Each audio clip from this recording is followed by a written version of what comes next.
সাথে যদি কি থাকে বলুন তো, একটা যৌগমূলক থাকে, কি থাকে, তারাও কি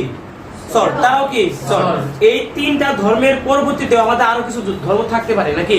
তার মধ্যে একটা হচ্ছে উভয় ধর্মী, কি বলেন তো, উভয় ধর্মী কারা? উভয় ধর্মী মানে উভয় ধর্ম যারা কি করে প্রদর্শন করে। যেমন পানি, কি বলছি বলেন তো, পানি অ্যাসিডের ধর্ম প্রদর্শন করে, আবার ক্ষারের ধর্ম কি করে প্রদর্শন করে। এজন্য পানিকে কি বলা হয়? উভয়ধর্মী পদার্থ।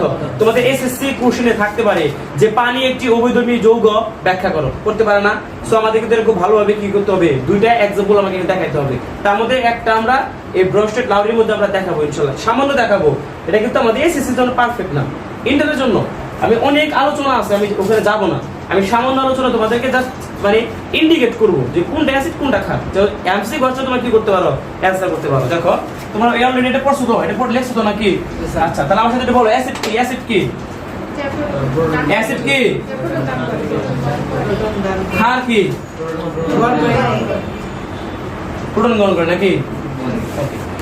আমরা এখানে লিখছি HCl প্লাস H2O। তুমি মনে করো এখানে কোনটা কি তুমি জানো না, এটা কি তুমি জানো না, এটা কি তুমি জানো না, কিছু জানো না। মানে এই যৌগের মধ্যে হাইড্রোক্লোরিকটা কি এবং কি